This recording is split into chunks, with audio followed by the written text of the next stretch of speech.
You just realized your business needed to hire someone yesterday. How can you find amazing candidates fast? Easy. Just use Indeed. Stop struggling to get your job post seen on other job sites. With Indeed sponsored jobs, your post jumps to the top of the page for your relevant candidates, so you can reach the people you want faster. According to Indeed data, sponsored jobs posted directly on Indeed have 45% more applications than non-sponsored jobs. Don't wait any longer. Speed up your hiring right now with Indeed.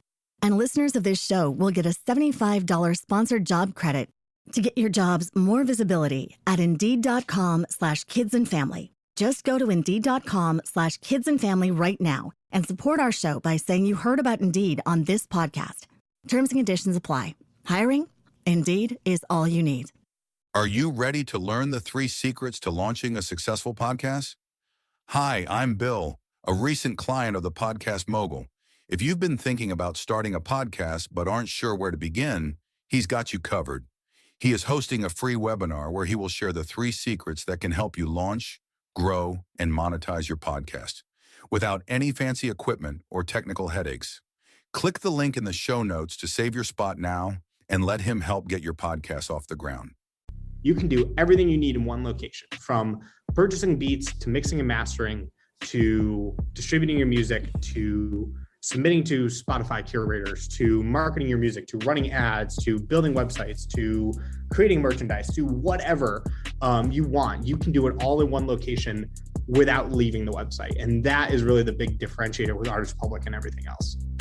Ladies and gentlemen, welcome back to Season 3 of Invest in Yourself, the Digital Entrepreneur Podcast. I'm, of course, Phil Better, and this season is presented to you by Unicorn Incubator.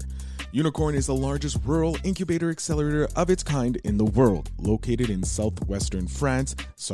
Its mission is to give entrepreneurs and their families their lives back while helping them build game-changing technology startups. Startups in the company are provided with a complete ecosystem for success, with direct access to proven funding sources, top-notch legal and accounting representation, access to the world's most generous business incentives, and most importantly, a dedicated sales and marketing accelerator that will put a startup's product or service on the fast track to success. Hey everybody, welcome back to Invest in Yourself, the Digital Entrepreneur Podcast. My name is Phil Better and I am your host for this episode. Today we have Nick Cianfaglione, the founder of Artist Republik, which broke the mold this year with its debut of a new indie music business marketplace valued over at $5 million and counting. We get to talking about how Artist Republik beta enrollment of over 30,000 users worldwide is proof that a dedicated marketplace hub was missing for music self-distributors and boutique music labels. Nick shares some tips on how musicians can pick up momentum in a post-COVID world. So with everything opening up, this is a very important episode for you musicians, I should say. And it's a great episode. Here's a bit more about Nick. Nick has proven himself to be one of the most innovative young entrepreneurs in the industry. Being an early adopter of the entrepreneur mentality, Nick launched several small entrepreneurial ventures throughout middle school and high school. We do discuss some of that. After the loss of his father, he was introduced to the inner workings of the music industry while initiating a charity concert series to raise money for cancer. The series, entitled Club for Cancer, was like the catalyst to his prior firm, Northeastern Entertainment Solutions, which hosted local, regional, and national artists in over 50 different venues across the country. As a student of Rhode Island's Bryant University, Nick found success in college by launching NES 360, a leading fan-based growth and marketing company. His experience with NES 360 introduced him to working with over 500 clients worldwide. Interviews with these artists brought the problematic workings of the music industry to light. As a solution, he launched Artist Republik in 2018 and has assured a series of big developments for the company in 2020 and beyond. This was a fantastic interview to have, and I am so excited for you guys to listen to it. Please do listen to the end. I have some little hints and fun things to talk to you at the end. So without further ado, let's listen and meet Nick. The spiel and all that. So Nick, welcome to the show. I would like a 30-second intro. Introduce yourself to my guests. Tell us a little bit about yourself. Not awesome. My guests, my listeners. You're my guest. Jesus. We're all guests. We go. We're all guests in my home. That's how I'm doing it. Yeah. So what's up? My name is Nick Cianfaglione. I am the founder and CEO of one of the most disruptive music tech platforms probably in the industry right now. It is called Artist Republik. And, I've been involved in the music industry for about 9 years. I've been an entrepreneur my whole life. Earliest I can remember, I was panhandling duct tape wallets to people in like 5th grade. And then, it just grew from there. Probably started with lemonade stands before that. So I've been an entrepreneur my whole life, fell in love with the music industry inside and out. We can definitely go into that more, but, fell in love with it ever since then. And, since 2017, this company started to be a little seed in my brain. And it literally grew legs and walked. It grew legs and became a dinosaur. And now, this is what I do. Oh man, it must be great doing what you love. Yes. I always say you never work a day in your life when you do something you love. Yeah. But you never work a day in your life when you work at a tech company. You never work a day in your life when you work in the music industry. You really never work a day in your life when you love working for a music tech company. Damn. You figured out the secret to life. It is the secret. It's the benefits of all. You get the funness of a tech company and you get the awesomeness of the music industry. No doubt. As a friend who has a lot of musicians, just reading about what Artist Republik is doing and disrupting the game and helping those indie people grow. Yeah. That is something that's hit me right here. This is why I'm so happy to have you on, because I'm this episode's gonna blast out to all my friends. I'm you have to listen to this episode. Hell yeah. So you decided you started, like you said, hustling duct tape made wallets to your friends in elementary school, which is that is the ultimate start for an entrepreneur. I want to make money. Oh, yeah. How can I make money? Oh yeah, dude, it was a business. People would text me their orders. I had some kids in other schools that would wholesale them off me. They're yo, you buy them off me for $5, you sell them for 12. Dude, I was literally in 5th grade, probably moving $100-$200 a week. Damn, you are the Gary V of the music industry. There we go. You're the Gary V of the music industry entrepreneur from birth. Yeah. So how did you get started with the music industry? Yeah. Why did you go specifically to that industry? So I got involved in the music industry kind of oddly. So it was my freshman year in high school. I was deeply involved in I don't know where you're from. I'm in Montreal, so Canada. Okay. So in the Northeast in the United States, Relay for Life is huge. So I was deeply involved in that because when I was in 8th grade, I actually lost my dad to cancer. And so I was deeply involved in Relay for Life. And my freshman year, there was this other team and we were absolutely getting creamed. And I was like, guys, we've always won. We've always been the biggest donors. We can't lose. And I remember sitting back with one of my buddies. I said, listen, there's this whole music venue in our town. They haven't done anything in a while. What if we just rent them out and throw a banger? And that was the plan. That completely failed the first year. I ended up hosting it the same night as my high school had prom. 10 of my friends showed up. So came back the next year because, obviously I went back to school and just alone being a freshman throwing a party and a party that 10 people showed up to in a 500 capacity music venue. It was a little embarrassing. Slightly embarrassing. I could see the embarrassment. Slightly embarrassing. So I really sat back and I was like, I'm going to prove all these kids. And so the next year I came back to the same venue. I bought 100 pounds of neon paint powder and just hosted the largest paint party that this town has ever seen and probably Connecticut had ever seen. We ended up selling it out in about a week and a half. Damn. And I remember sitting there at the end of the night with 10 grand in cash in my hand. And obviously it was all being donated. Yeah. But still having stacks of 10 G, you have a stack of 10 G's in your hand. Pretty much, you must have been 15 years old and I had just a stack of 10 grand in my hand. And I was just like, this is really fun. And I was like, I don't want to work a day job. And so at that point I opened up my first entertainment company, which was called Northeastern Entertainment Solutions. Now, I came up with that mouthful of a name because here's this 16-year-old kid. And I'm like, what is going to be the most legit name that no one's going to question the fact that I'm 16 years old? Yeah. And so I came up with Northeastern Entertainment Solutions. It was like gold lettering. Oh. It was like Stratton Oakmont to some extent. Like it sounded so legit, and yet the company was so not. Yeah. And yeah, that's literally what I did for the rest of my high school career. I looked back at them like at the time and I was like, these were concerts. I look back at them now, and to some extent, some of the concerts we hosted were glorified house parties. And we would just rent out these 200 to 350, 400, 500 capacity venues, just get a bunch of local DJs, rappers, everything, and just sell these, just move tickets. Because the big thing for us, we were selling 16 plus, 18 plus, stuff like that. Everyone in Connecticut was 21 plus. So I was in high school at the time, so obviously I knew the high school market. Yeah. And no one was doing anything. And you could charge $20, $25 because parents are like, sure, get out of the house on a Friday night. Me and mom want to have some special time. Go to this party. Yeah, exactly. And at that point I was just addicted. And obviously that led to a lot of stuff. Like I had some awesome opportunities on working with big concerts. Mm-hmm. I worked with, when Chainsmokers were on tour, they called us because they were like, we need a local rep in Connecticut. I've had awesome opportunities with working, technically crew on some of the concerts because we were one of the only companies that had cryo capabilities. So like we had cryo cannons and all these crazy special effects stuff.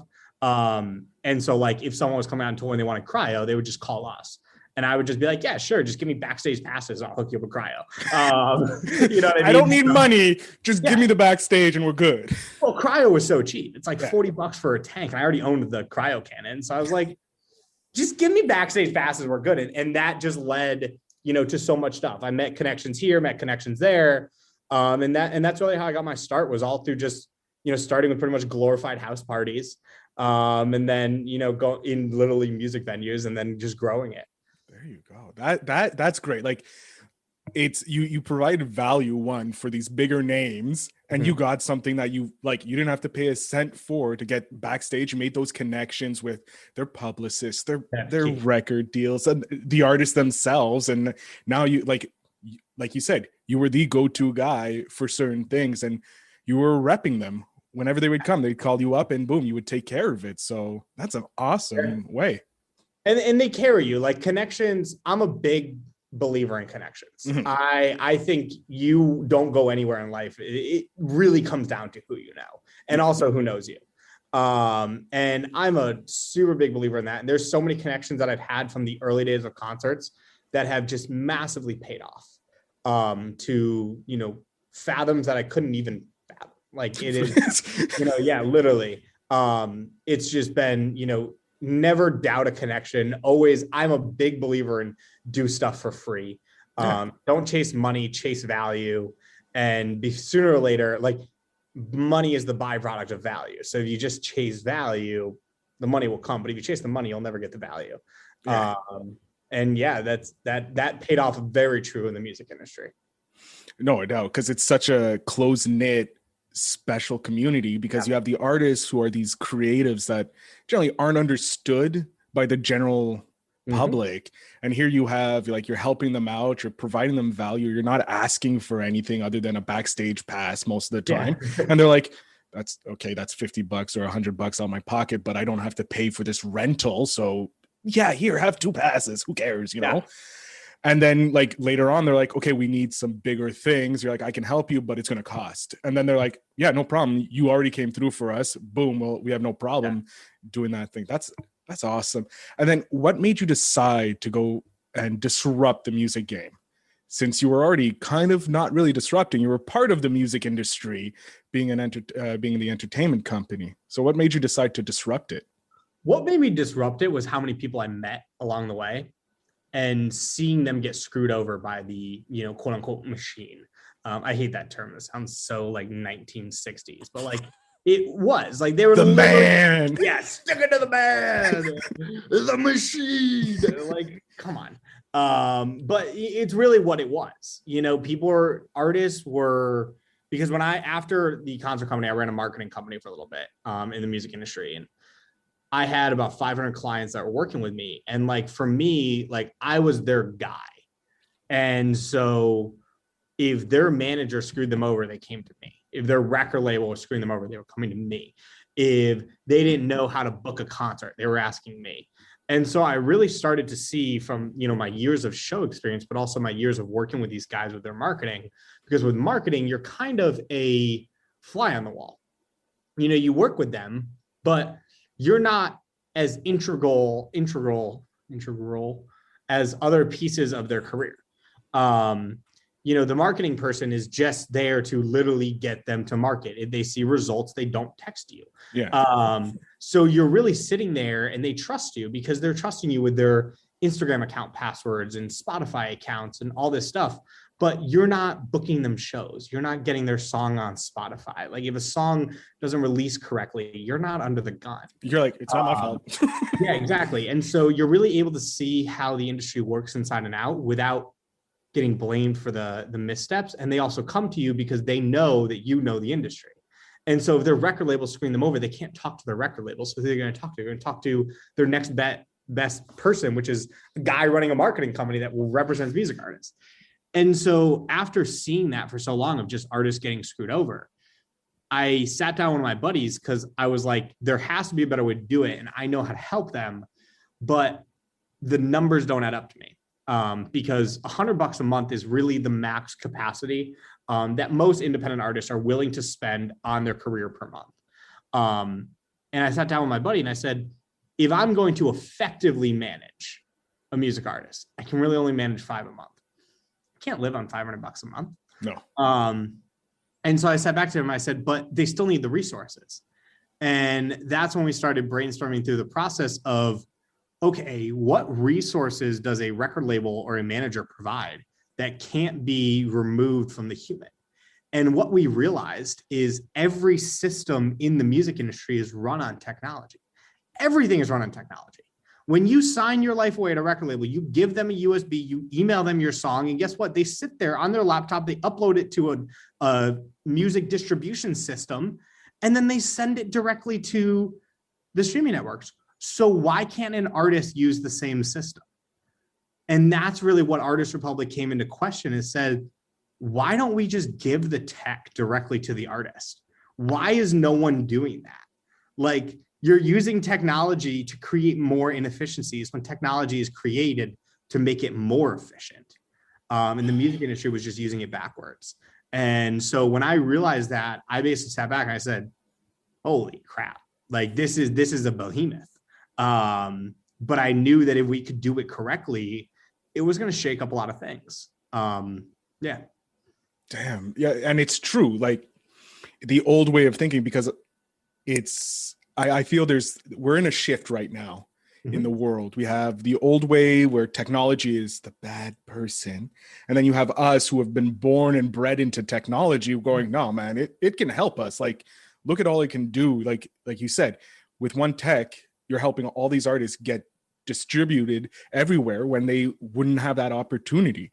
Whereas in the old way, it's like, no, you need a manager, you need, a record label. No, man, the records are gone. You can, how many of them just upload to Spotify and make hundreds of millions of dollars and they don't even have a record deal?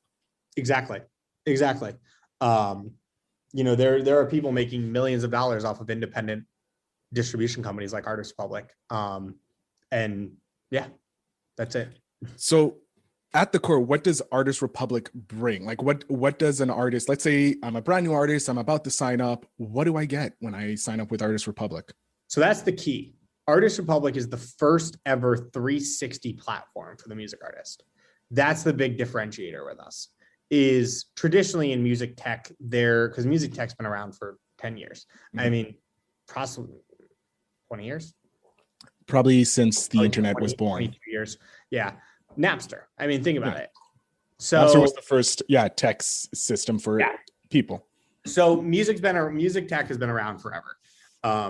But it hasn't been used effectively and the market hasn't been ready for it. And really the way it ended up is you had individual websites doing individual services and each website doing a different piece of the pie. Now, picture it like this. If that was in brick and mortar stores, you would have a strip on LA and a music artist would walk here to get the graphic design. Then they would walk next door to record their song, next door to master their song, next door to produce it, next door to distribute it, next door to market it. And they'd keep going down and down the line.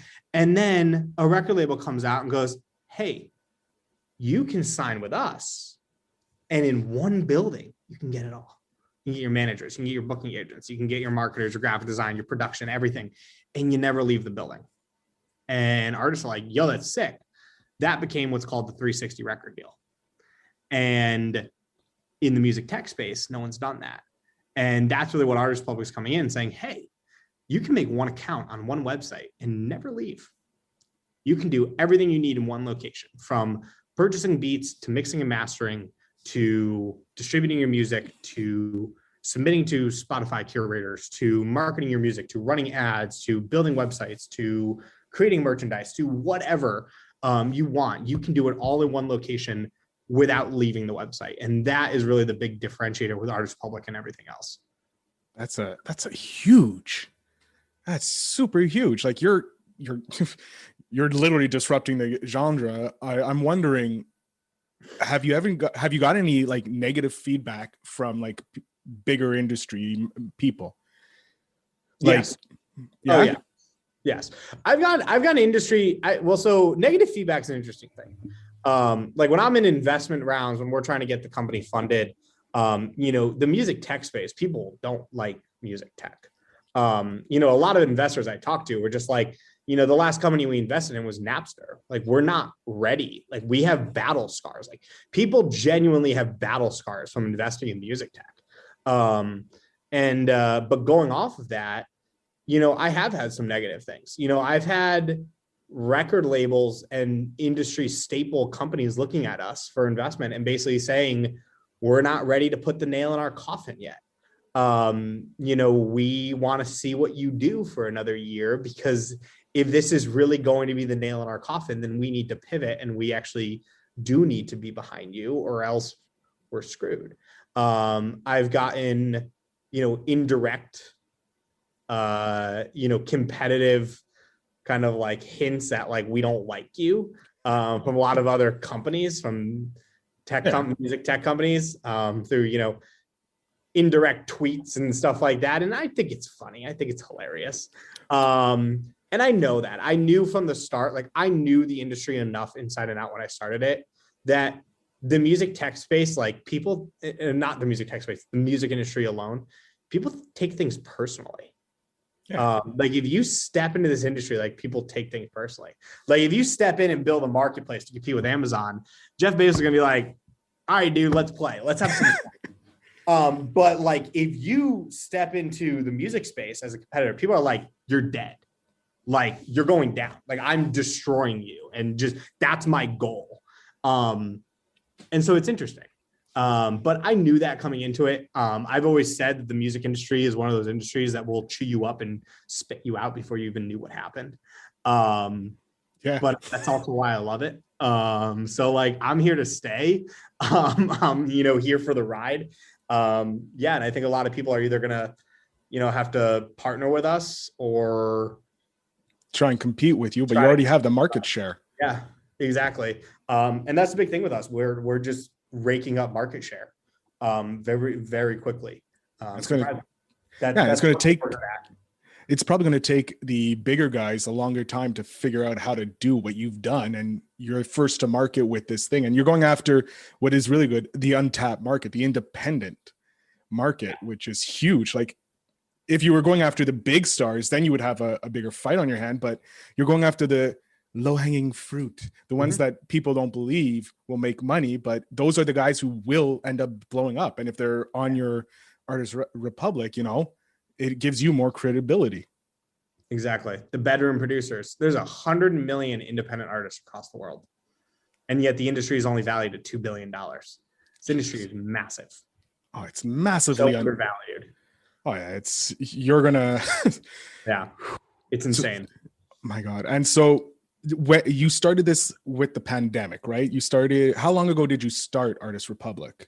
So And it's let's go from the start to now. Like, when did the idea to make a online platform, the tech thing, come to you? So the idea came to me around the end of 2018. Hired my first developer actually around my birthday of 2018, so around October. And from there, I then ran with that tech company. Didn't really work out. Hired another tech company. And at that time, I started building my own team because I didn't want to actually work with an agency. I just needed to kind of get things off the ground. I then got delivered December 22nd of 2019. I got handed our website from the development company. It was smoke and mirrors. The whole thing was front end. Nothing worked functionally on the back end. And we were going to launch January 3rd.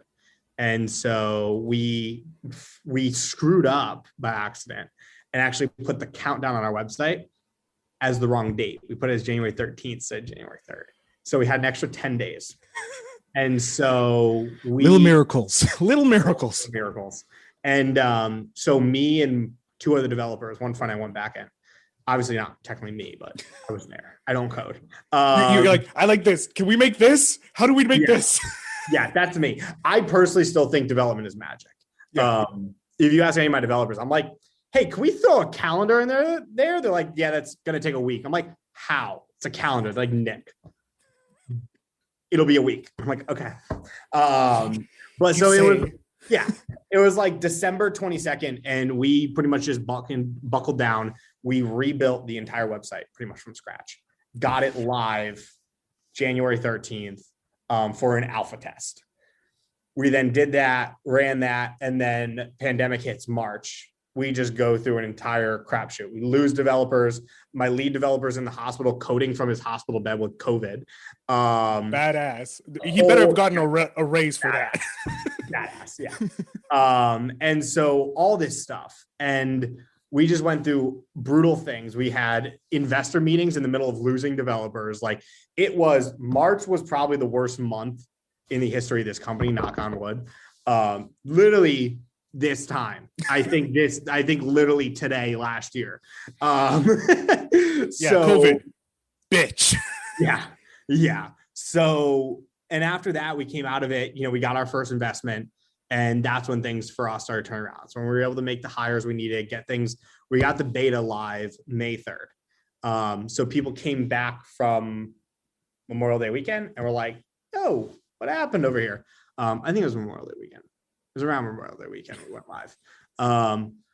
Pitched it to our lead investor, and he said, all right, I'm going to lead you guys through a seed round. So we let a seed round close that June 14th, 15th, powered through until December. Closed another funding round, which we just closed out pretty much like last week. And now we're continuing to power through. Yeah, no, thank you. So, it's only really been, I consider our launch May. Like, that's where I consider it. So really it's only been, because before May, we didn't have anything on the website. So I consider it May. And so really, what is that, like 9 months? Yeah, not even a year. And you're, damn. Yeah, it's been a hell of a year. I'm surprised you still have hair and you're not gray. That's what I'm surprised, because I would have been stressed the fuck out, not gonna lie. I'll say this, I do get my sleep. That's a key thing for me. Okay. I'm a big believer in sleep. Some days I eat it, don't get me wrong. When you have to, you have to. I have to get a minimum of 9.5 hours of sleep. I don't function on anything less than 9.5 hours. Wow. But every other waking moment, I'm here. Yeah, because it's your baby. Yeah, exactly. It literally is. It's a baby. Wow. And so where do you see it going? Like, what growth do you hope to have from this amazing business? So in the most modest way, I genuinely want to change how the music industry works inside and out. To some extent, like, I'm not a big crypto guy, but kind of like how, blockchain really makes you question how things should work. I want Artist Republik to be the same thing. I'm not here to replace jobs. I'm not here to replace people. I'm not here to replace existing companies. I'm here to literally build a better industry. So, if people want to hop on board, let me know, call me, text me, email me. I'm here. Let's partner. That's not what, I'm not here for that. I'm literally just here to make a better industry. And if people see that vision, a bunch of people do, they hop on board with us, they partner with us, and we all grow together. And that's really my goal to whatever extent. My goal is also global. The music industry in the United States is great. Mm-hmm. Don't get me wrong, but it's very oversaturated. There's a lot of companies here. Yeah. So my big goal is changing everywhere. We have a huge focus on Nigeria right now. We have a huge focus on South Africa, India, Australia.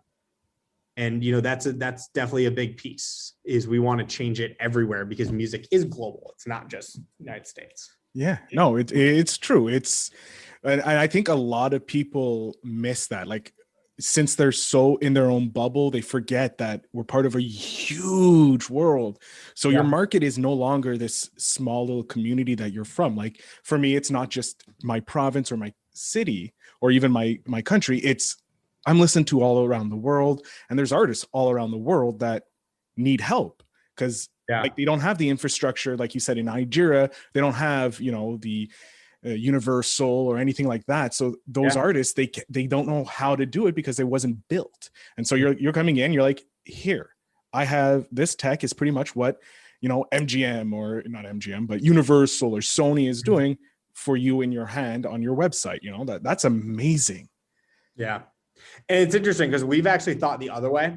Like right now, we're actually getting more micro targeted than we started big, and now we're going like small micro targeting. Like we just rolled out ads today for just the southern band of the United States, trying to get more country artists on, basically saying, let's do it. Because we have really strong with EDM and hip hop, but we're an all genre platform.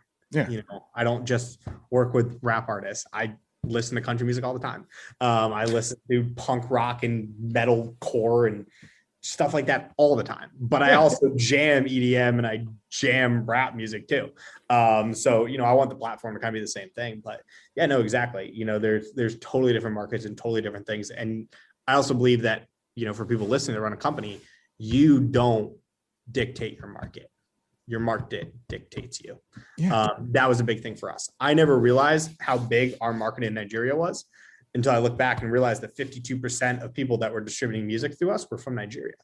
And I was like, oh, crap.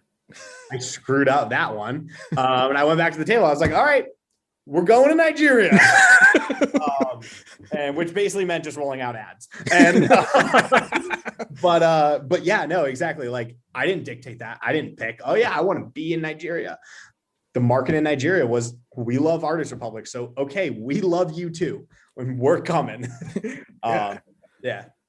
Oh man, that's awesome. I love how you said like the market dictates your actions and how you respond to it. You can't choose the market, and because you're bringing value, you're not chasing the money. You're providing everybody with value because you want them to succeed.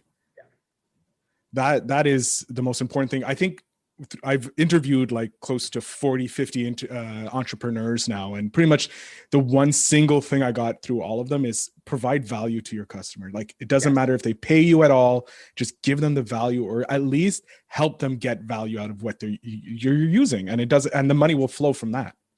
I'm also a big believer in, I think there's a overcompensation of free nowadays and giving people super amount of value for free, drip them in. I don't believe in that.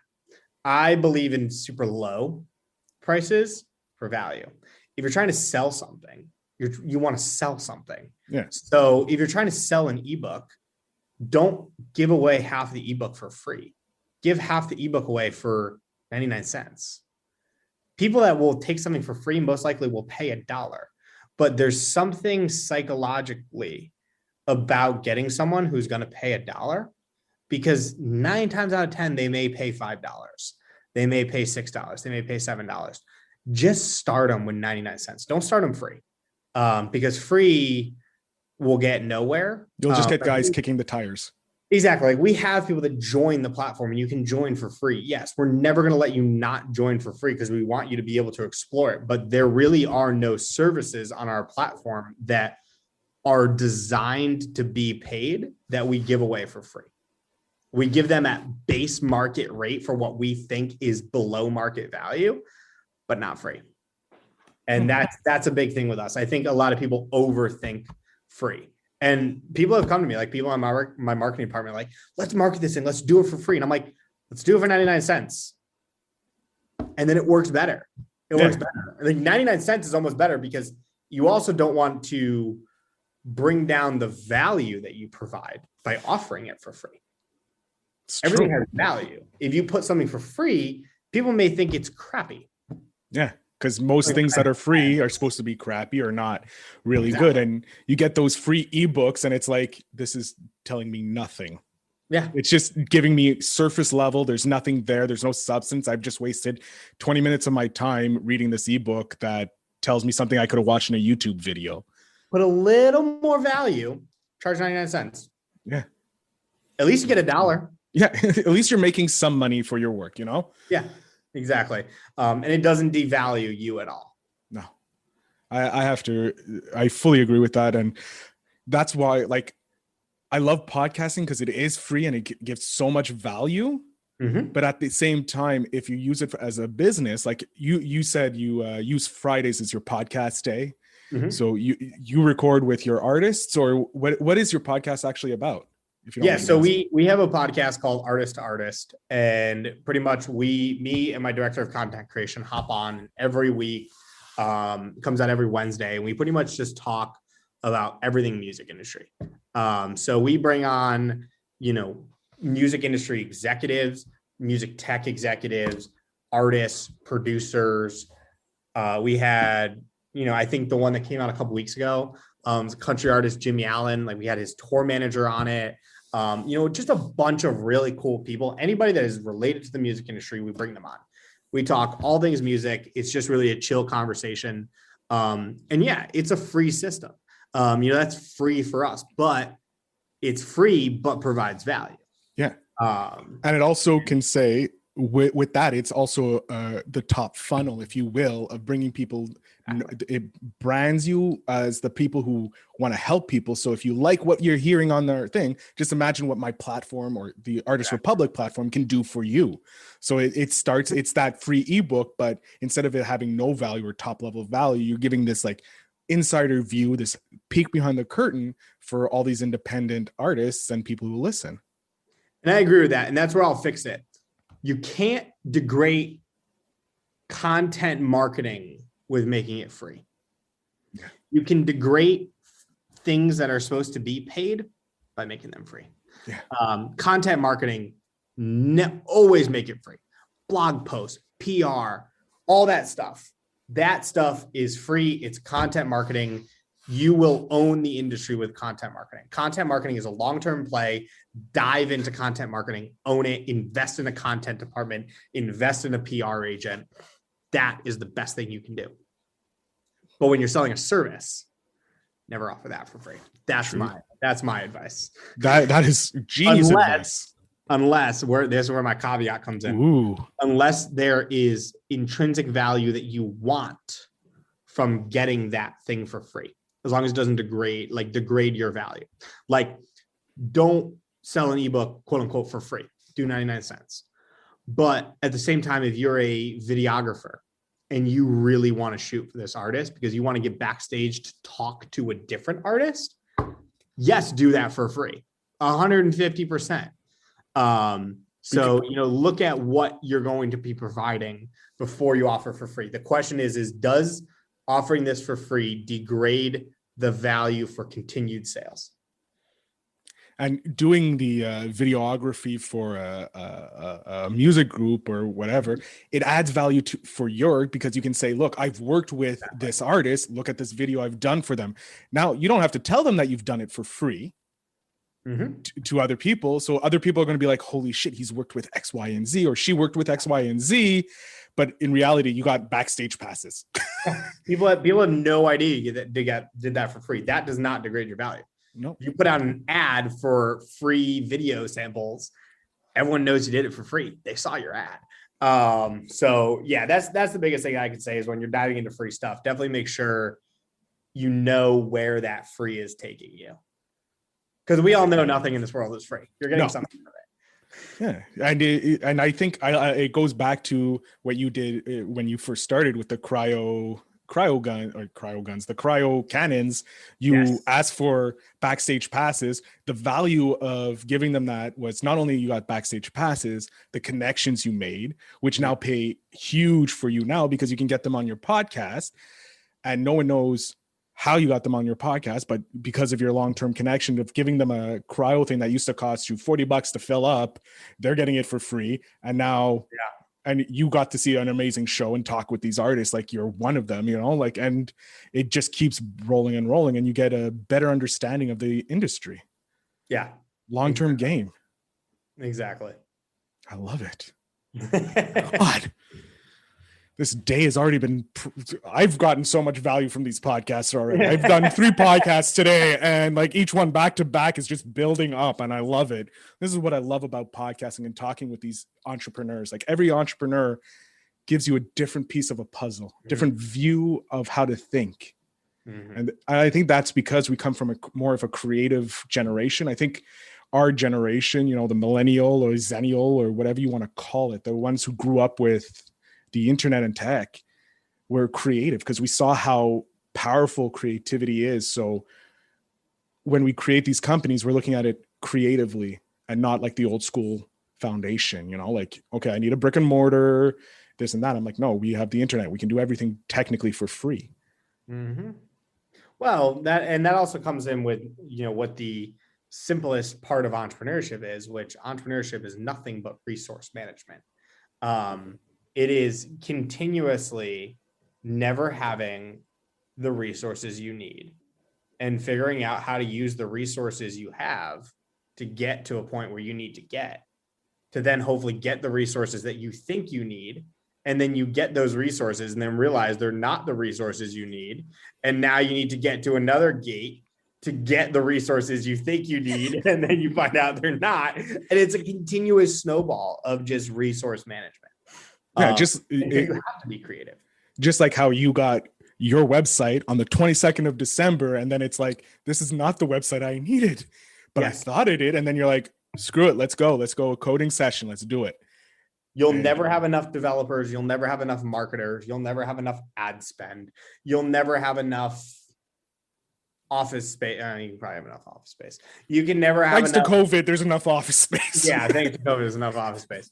You can never have enough websites. You can have blog posts, graphic design, employees, customer service reps. Everything is always going to be more and more and more when you're running a company, because you never have enough money. And when you have enough money, you'll never have enough resources because it won't all balance out. It never balances out. And then once it's balanced out, you've moved on. You've stepped away. You're like, I'm done. Thank you. Yep. Now it's time for the business administration students who move in management roles to then take over and just, cash cow the company. And you just sit there going, I did it. And then you move on to your next project. You sit on a beach for about 6 months and you go, okay, I'm bored. Let's do it again. What can I disrupt now? Now, I have a question. As a podcaster, Artist Republik work for me? So that's been something we've been debating. My answer is yes and no. We have a system that's coming out probably about 4 months that's designed for podcasters, but not how you think it is. Okay. We're getting into the podcast game, but not getting into the podcast game. That's basically what I can say. Okay. I won't push you on it because I'm tempted. This is going to come out probably around July, the episode, just letting you know. So probably you're going to be starting to roll it out or that by then, hopefully, if not. Oh, by July. Okay. Let's go through. So trying to think of everything I can complete by July. We have acquired the nuclear codes. We have currently having the football is in our possession. Yeah. I'm trying to think. We've all been vaccinated and COVID is gone. Yep. Let's see how that statement ages. Well, I'm This, interested in seeing that. when this comes out in July, for all the audience members, please comment if this aged well. We have. I'm going to put that quote at the beginning of the episode. We have all been vaccinated by July for COVID. That's going to be the hook point for everybody. When this came out, we have all been vaccinated. I can hug my family. Cool. All right, we're gonna go with it. We're gonna see what happens. All right. So you've answered so many questions already. I don't know where I want to go.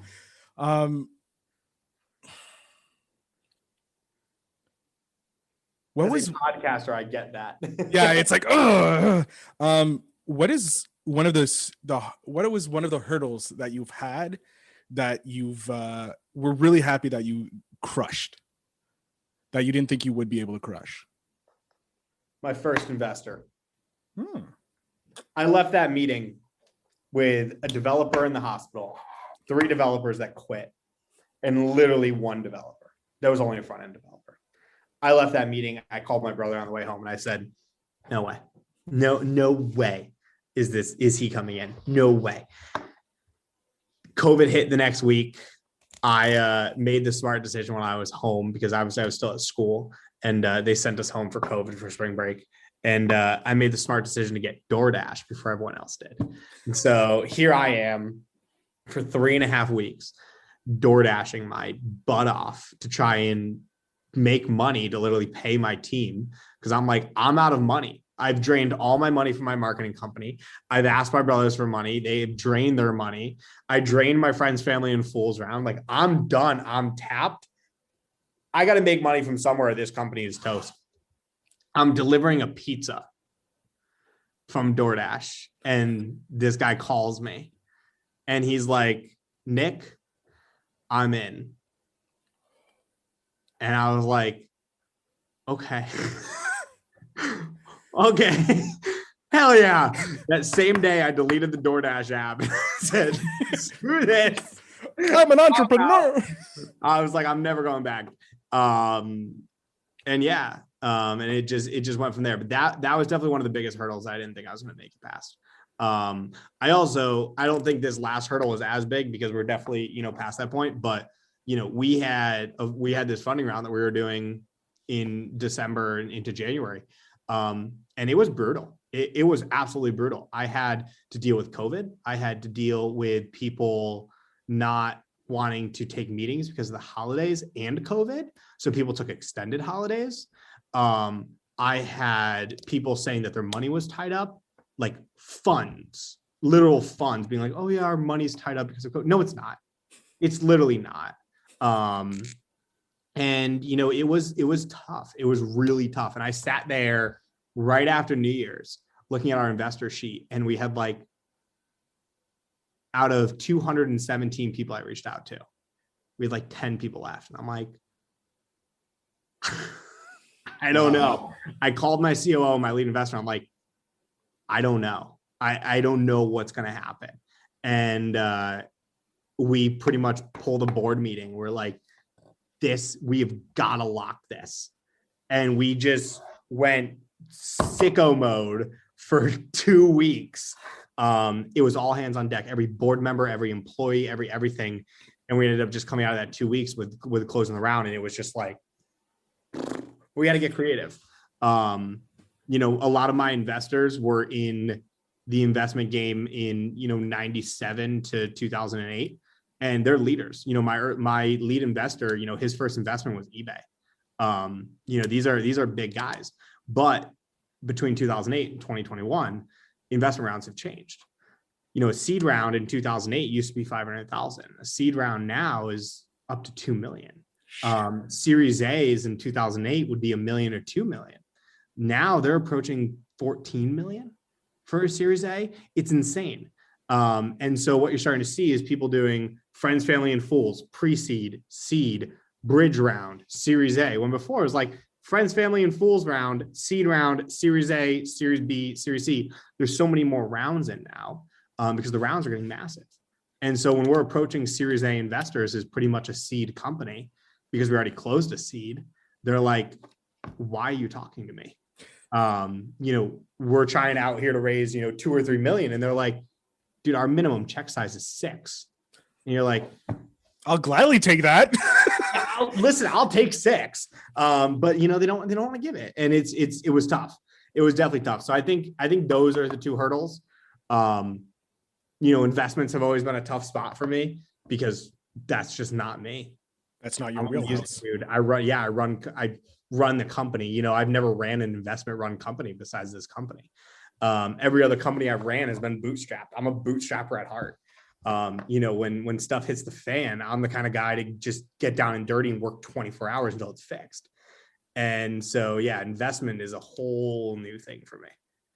Are you enjoying being going from being bootstrapped to an investment company or a company that's being invested in? It has its pros and cons. Okay. It has the same level of stress with money because one company, you don't have enough money. The other company, you have money, but it's not enough. And it's never enough. And it ain't limitless. And the thing about a bootstrap company is you can predict. You can look, okay, if I sell 100 t-shirts today, and then tomorrow I sell 101 and 102, you can predict your growth. Now, with an investment run company, I predict the growth charts, but there's a chart that a lot of people never knew existed, which is what I call your investment utilization document. How much time do you have left until you die? How many months do you have? I thought you were talking about me personally. I'm like, I don't know. I'm like, whoa, that's a heavy question for this podcast. No, how many months do you have until you die? Like, as in your company? That's this document. Is you look at, okay, if I raise $1 million and this is our budget, I have until December. And so you sit there now every day going, I'm one day closer to my company dying. If I don't get my stuff together, if I don't hit this goal, if I don't hit this, it's not like a bootstrapped company where you can just cut stuff and you can add stuff and you can just hop in. I can't just go into the marketplace and hand sell 80,000 artists. It's a totally different world. And there's different players. When I make decisions, I have to talk to a board. I have to talk to investors. I have investors calling me, asking me, hey, what's up? How's my money doing? It's a totally different world. I think it's a lot riskier. I think you're dealing with a lot more stuff.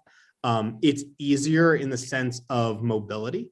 You can be more agile. So like, if I need 6 developers to get something done, then I put that in an investment round budget and I say, this is what I'm raising money for, and this is what I'm going to do. You don't do that when you're bootstrapping. You hire when you have the ability to hire. So I wouldn't say I like one more than the other. I like the grittiness of bootstrapping, but I think I still bring that to this. But it's a different level of stress. It's a different level of keeping you awake at night. Yeah, I can see that, knowing that you have people going, where's my money, Nick? I want my return on my investment, Nick. Yeah. I think the biggest thing is that the first thing I brought up is the inverse. Instead of not having money and knowing that your money is going to run out. That's the big one for me, is when you sit there and look at your budget every day and go, am I overspending? Or when you sit there and go, I blew through money last month. That's going to impact December. Now, December, we're going to run out of money 2 weeks before the end of December. So which means we need to close a funding round, prior to that. And that, I think, is the biggest part of it. That's the big difference between bootstrapping and getting funding. Is either way, you're going to have money problem. Either way, you're going to have stress with money. It's just a different type of stress. Okay. And for you, do you think your bootstrapping helps you in this instant with the fund run company? Oh yeah. Because I like to get down and dirty, and I'm always gonna, my bootstrapping background has taught me that throwing money at a problem doesn't solve a problem. It just creates more problems. Yeah. because then you solved the problem temporarily, but now you're out of money. And now you can't solve any more problems because you don't have money. So I think the bootstrapping background has helped me a lot. I think the biggest thing it helps me with is getting creative. Bootstrapping is kind of what I would consider the ground game. And when you're in investments, you're really dealing with the air game. And I think the nice thing with us is I'm in a constant battle with myself between air game and ground game, efficiencies and adding money. And because of that, I think I get different results than other people would, because I look at things a lot differently. You know, should we add another developer, or is it just that our development process is screwed up? Should we add another customer service rep, or is there a service that we can buy for $10 a month that can help automate that? Are we actually running this the most efficient way possible? I think bootstrapping teaches you efficiencies, and yeah. That's good. Yeah, no, I like that because I think more and more we're coming a generation or a society of efficiencies. We've seen what efficiencies done in other industries, and we're like, okay, how can we bring those efficiencies into our daily life? Like before, you know, be home before the lights come on, you know, like that's how old I am. I'm an old man. When the lights are on outside, you know, you have to come home, and now it's like, well, no, we have the efficiency of a cell phone that our parents can track us anywhere. You know, kids nowadays, hopefully my parents don't track me, because that'd be awkward. Phil, why were you at the strip club? No questions. We don't ask that question. But it is true. Like everything's becoming more and more efficient. And that's, I think, beneficial to entrepreneurs, because before, entrepreneurs didn't have those, like, didn't have a $10 Calendly link they could use to schedule meetings. Yeah. You know? And now, go ahead. I'm gonna poke on that, because I think as much as we've gotten more efficient, we've also gotten more used to having resources. And I think the biggest blamer of that, I love this show, but the biggest blamer of that is Shark Tank. I have a loathe relationship with Shark Tank. I love Shark Tank. I don't like it at the same time. And one of the reasons watching it, but you don't like what they're doing on it. I love watching it. Oh, it's so funny to me. It's so bad. It's bad. But have you ever watched the British version? I have not. So Shark Tank is a spin-off, or is a copy of Dragon's Den, which is starting, I believe, in Britain, but Canada has it. That's where Robert Herjavec and Mr. Wonderful himself, Kevin O'Leary, started. They started on the Canadian version of Shark Tank. So yeah, so then I think it was both of them sold it to the States, to I think who produces it. Anyways, the guy who does all the reality TV shows, Mark Burnett, I think produces Shark Tank. I think they sold it to him, got that, then they got onto the show, and then everything else. And yeah, that's interesting. And so going off of that is Mark Cuban said it in one episode. He said, I think it was like season 6, season 7. He was like, due to Shark Tank, people think they need investors when they don't. And they need more money when they don't. He's like, you think you're coming to Shark Tank. You're like, my company needs $1 million. Would you go to a bank and take a loan for $1 million? That's the question. If you wouldn't take a loan for $1 million, then no, your business does not need $1 million. You're overfunding. And people are very used to overfunding because of the world they see, because of articles of tech companies raising billions of dollars, because of Shark Tank, because of also the simplicities of our society, because of efficiencies. You can access any post on the internet in the click of a button. Any resource you want is on your phone. But entrepreneurship, you don't have those resources. There is no rule book. There's no syllabus. There is nothing. There's no how-to guide. There's nothing for us. So as much as we've gotten efficient, I think entrepreneurship to some extent has actually gotten harder, because of the lack of resources for entrepreneurs, but because of the overabundance of resources that have changed people's mindsets around how to actually be an entrepreneur. You don't need to get an investor for most things. Bootstrap it. I bootstrapped Artist Republik for pretty much the majority of its life. Technically, it hasn't been around for that long. So technically, I think the majority of its life has been bootstrapped. Yeah. And every other company since then, I bootstrapped it. And you know what's great about bootstrapping versus an investor? When it works, you own it all. Mm-hmm. You call the shots. They can't sell it out from under you. They can't fire you. Here's an open thing for everybody. This always blows everyone's mind. I can get fired from my own company. You know, people don't realize that. When you bring on an investor, you, the founder, can be fired from your own company. That's a scary thought. Yeah. You know, like that's the reality. If you put together a right board, no, you won't. Steve Jobs was fired from his own company. Yeah. And then they tanked. And then they were like, hey, come back. Can you come back, please? But yeah, I think people don't realize that because of where we are, you know, as an entrepreneurial world where everyone's an entrepreneur and everyone is seeing entrepreneurs and they see success. They don't see what's behind it. You know, most people probably won't see the 9 years that I bootstrapped companies. They're going to see this. They're going to see Artist Republik. And I think people need to, anyone listening, you know, as a entrepreneur, I think you really need to, you know, remember that and consider that. Because I do think it's gotten interesting. I think as much as it's efficient nowadays, it's also not. Yeah. And it reminds, like you bring up Mark Cuban and Steve Jobs. I'm reminded of Richard Branson of Virgin, who literally bought back his company because he couldn't do the things he wanted. Yeah. He literally bought all the shares back off the market because the board of directors that he had was infuriating him. He's like, I can't do what I want. Yeah. And now he does whatever he wants. And I read his book, his autobiography, and his first foray into the entrepreneurial space was a magazine for music.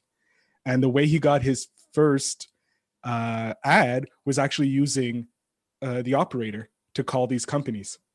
He literally would call the operator, have them contact. So it sounds like it's hi, I have Mr. Richard Branson on the line for Doug whoever.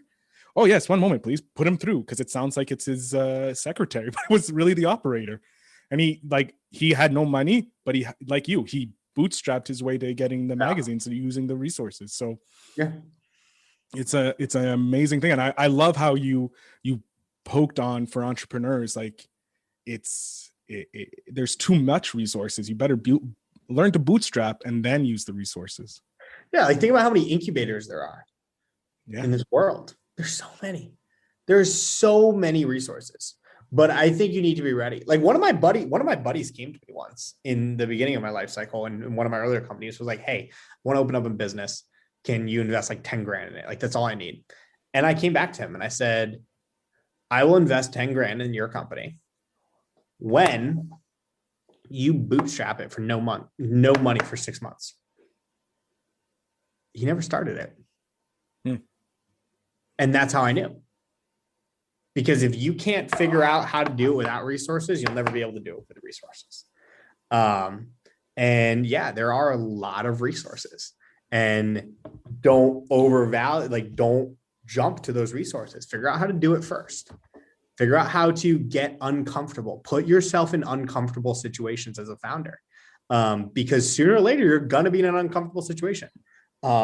You know, I know exactly what I would do. If Artist Republik lost all of its money tomorrow, I know what I would do.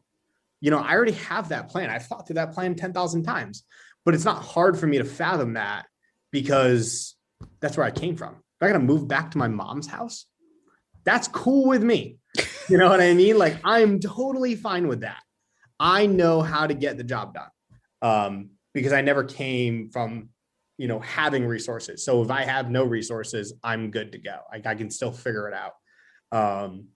And yeah, that's kind of like my overarching, that's my advice for the day. I don't think I've ever talked about that on a podcast before. So that's exclusive over here. I love that. I love that exclusivity. The exclusive content, my advice. Yeah, no, I'm a big believer in that. You know, get yourself uncomfortable, work an extra hour a day, push yourself just that much harder, question yourself, take another sales call, see what happens. I love it. I really love it. It's true. You have to be uncomfortable. Like I'm slowly starting my business of podcast producing, and I have no resources. I'm a one-man team doing everything, and I'm learning a lot, and it's great. It's something that I think a lot of people need to learn to do. If you can't build a business with no money, then you can't build a business with money. Yeah, exactly. I'm 180% on board with you. Oh my God. Nick, I want to thank you. This is one of the longer podcasts I've done, and I'm literally going to be loving re-listening to this and putting it because there's so much gold. Hell yeah. I want to thank you for being on. I'm going to give you 5 minutes. I want you to pitch Artist Republik, how we can find you, how we can join if you're an artist. So give me 1 second to get off screen here. Give you the whole screen. Go right ahead, Nick. It's all yours. I have the whole screen. Artist Republik, first 360 platform for the independent music artists. If you want to find it, is artistrepublik.com. If you want to find us on any social media, it is at artistrepublik.com. No, sorry, not .com on socials, just Artist Republik with a K. Don't search Artist Republik with a C. We own those domains. It's not us. There's nothing there. You won't find anything. It's Artist Republik with a K because Ks are cooler. If you want to find me, you can search me on LinkedIn. You'll probably see my name in the description. I'm not even going to spell that for you because that would take more than 5 minutes. And yeah, that's about it. Guys, how great was that? I really enjoyed speaking with Nick and learning about Artist Republik, also his journey in entrepreneurship. And this is one of the big reasons why I do this show, is learning all these great stories and meeting all these amazing people. I hope you do check out his company. It is amazing. If you are an artist, it is a place for you guys to grow and look. I'm looking for people to support my friends, just like, if you know, I have my podcast, The Feel Better Show, which I host with DJ Overflow, a good friend of mine, a DJ in the local Montreal area, and I did throw him a bone with this, and I know I have a lot of other musical talented friends. So this is an opportunity for you guys to check out Artist Republik. It is an amazing thing. I'm following them on LinkedIn, and as you should as well. Ladies and gentlemen, again, thank you so much for listening, sharing this episode if you enjoyed it, and I will listen to you next time when we have Pablo Bastone, another amazing interview for you coming up tomorrow. Have a great night, ladies and gentlemen, and remember to always invest in yourself.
Thanks for tuning in. Now it's time to take the next step. When you're ready to dive deeper into how to launch, grow, and monetize your podcast, Phil's got something special for you. Join him for a free webinar where he'll reveal the 3 secrets that have helped countless entrepreneurs succeed in podcasting. Click the link in the show notes to save your spot, and let's turn your podcasting dreams into reality. You just realized your business needed to hire someone yesterday. How can you find amazing candidates fast? Easy. Just use Indeed. Stop struggling to get your job post seen on other job sites. With Indeed sponsored jobs, your post jumps to the top of the page for your relevant candidates, so you can reach the people you want faster. According to Indeed data, sponsored jobs posted directly on Indeed have 45% more applications than non-sponsored jobs. Don't wait any longer. Speed up your hiring right now with Indeed. And listeners of this show will get a $75 sponsored job credit To get your jobs more visibility at Indeed.com/kidsandfamily. Just go to Indeed.com/kidsandfamily right now and support our show by saying you heard about Indeed on this podcast. Terms and conditions apply. Hiring? Indeed is all you need.